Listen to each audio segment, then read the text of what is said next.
কি অবস্থা? সুস্বাগতম PUBG news update season 9 present talk with বস্তিতে। আমার সাথে এই মুহূর্তে আমাদের সাথে স্টুডিওতে উপস্থিত রয়েছেন মেথরপলির একজন গর্বিত সদস্য। তো কথা না বাড়িয়ে আমরা সরাসরি ভাইয়ের কাছে চলে যাই, দেখি ভাইয়া অ্যাকচুয়ালি কেমন চলছে দিনকাল। তো ভাইয়া কেমন আছেন? ভালোই ভাই, ভালোই। আপনি কেমন আছেন? জি ভাইয়া, আলহামদুলিল্লাহ আমি ভালো আছি। তবে আমার একটা প্রশ্ন ছিল, আপনি কি করে ভালো আছেন? আপনারা তো গর্তে ছিলেন, তো আপনারা ভালো আছেন জিনিসটা বুঝতে পারলাম না। আপনার মতো মূর্খরা এগুলো জীবনে বুঝবো? এমন স্পোর্টস পিএমজিতে খারাপ খেলতেছে না, এর জন্যই তো আমরা ভালো আছি। এমন স্পোর্টসের ভালো খেলা খারাপ খেলার সাথে আপনাদের ভালো থাকা খারাপ থাকা বিষয়টা আমি ঠিক বুঝতে পারলাম না। আমরা হচ্ছি এটিআর ভক্ত, আমাদের সব জায়গা সবসময় হয় না শক্ত। তো এমন স্পোর্টস হাগলে আমাদের লাগে ভালো। এমন স্পোর্টসের আগে যারা যাবে তারা হচ্ছে আমাদের কাছে দুই নয়নের আলো। বুঝতে পারছেন ভাই? আচ্ছা ভাই, বিএমজিওতে তো শুধু এমন স্পোর্টস যায় না, সেখানে তো জিএসএম সেমি স্পোর্টসটাও গিয়েছে।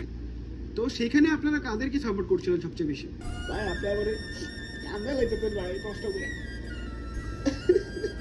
পদতের তালিকায় সবসময় ভাই এটিআর।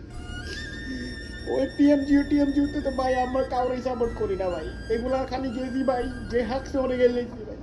না না ভাইয়া, মোটেও কান্না করবে না, মোটেও কান্না করবে না। সুপ্রিয় দর্শক মণ্ডলী, আমরা এখন একটা ছোট্ট ব্রেকে যাচ্ছি। ব্রেকের পর আমরা এখনই আবার চলে আসছি। A1 স্পা সেন্টার, যেখানে দেওয়া হচ্ছে সুলভ মূল্যে রাশিয়ান দিয়ে মাসাজ। এখন থেকে আপনিও চলে নিতে পারেন রাশিয়ানের স্বাদ। বুকিং করতে কল করুন 0196969669 এই নাম্বারটিতে। সুপ্রিয় দর্শক মণ্ডলী, ব্রেকের পর আমরা আবারও ফিরে আসলাম আমাদের বহু অনাকাঙ্ক্ষিত PUBG news update 69 present talk with Basir আজকের এই পর্বতে। এবং এই মুহূর্তে আমাদের সাথে রয়েছেন মেথরপলির একমাত্র গর্বের বড় ভাই। তো কথা না বাড়িয়ে সরাসরি ভাইয়ের একটি নতুন প্রশ্ন শুরু করতে চাই। সেটা হচ্ছে যে পাবজি মোবাইল কমিউনিটিতে যখন পিএমজির কাস্টিং ডিস্কে টাইম ম্যানার ছিল না, এমন একটি অ্যানাউন্সমেন্ট আসে, তখন আপনারা তো লাফালাফি করছিলেন কেন এবং এত খুশি হয়েছিলেন কেন? আমরা খুশি হয়েছি কারণ টাইম মিনার আমরা দেখতে পারি না। এই অনেকজন খেলে হয় চিল্লাইব, বড় বড় করে কথা কইব, হ্যাঁ ভালো ভালো বাংলা কথা কইব, কিন্তু যখন আম করে এটিআর খেলবো, অন্যান্য টিম খেলবো, হয় চিল্লাইব না। এর লাগে ওরা আমার ভালো লাগে না। আপনারা শুধুমাত্র ওনাকেই কেন হেড দিচ্ছেন? ওনার সাথে তো অন্যান্য কাস্টাররাও থাকেন, তারাও তো বলেন না, তখন আপনারা কেন কোনো কিছু বলেন না? তাই ভাই, পাবজি মোবাইল বাংলাদেশ কমিউনিটি তো এমন স্পোর্টসের বড় টিম, আর কাস্টারদের মধ্যে বড় হয়েছে টাইম মিনার।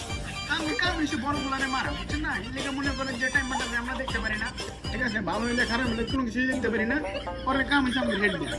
তো ভাই, একটা জিনিস বুঝতে পারলাম না যে পাবজি মোবাইল কমিউনিটিতে গত 8-9 বছর ধরে কন্টেন্ট ক্রিয়েট করে, বাট জীবনে নিজের চেহারাটা দেখানোর মতো অকাদ হয় না, এরকম একটা ছেলে মাঝখানে আপনাদেরকে সাপোর্ট কেন দিচ্ছে? इसका बात कोई है हमने बहुत अच्छे से बुझा गया है। দেখেন ভাই, একটা টাইমে কিন্তু ওই চাইছিল কিছু একটা করতে, তখন এওয়ান স্পোর্টসের ফ্যানেরা দৌড়ানি দিছিল, এর জন্য কিছু করতে পারেনি। এখন আমরা আছি, আমরা গুপ্ত, এখন আমরা শক্তিশালী, তাই মনে করেন যে আমরা এখন মিলে মিশে একাকার। যখন টাইম ম্যানার আবার অফিসিয়ালি ওয়াচ পার্টি করার জন্য অফিসিয়াল পারমিশন পেল, তখন আপনাদের অনুভূতিটা কি ছিল? অনুভূতি খুবই বাজে। আমরা ভাবছিলাম যে টাইম ম্যানাররা পাই পাঠাইবো না, ভালোই লাগতেছিল, কিন্তু আবার পায়ে গেল। তবে সমস্যা হয় নাই তো, আমরা অঙ্গ খার মিটিয়ে ফেলছি তো ভাই। টাইম ম্যানারের ওয়াচ পার্টি দিকে এমন গাইল জানি ভাই, জুটিয়ে লাগছে। আপনারা আবার ঘর থেকে ফেরত যাবেন কবে? এটা একটি খুবই আন্তর্জাতিক প্রশ্ন করেছেন। সেটা হচ্ছে যখনই আমার এমন স্পোর্টস ভালো খেলা শুরু করবে তখন আমরা গড়তে চলে যাবো, কিন্তু যখনই এমন স্পোর্টস খারাপ খেলবে আমরা হাজির, অলওয়েজ হাজির। আমরা সাপোর্ট দেওয়ার জন্য নয়, বরং হেড দেওয়ার জন্য। আজমান, তুমি ভালো হয়ে যাও, তুমি ভালো হয়ে যাও।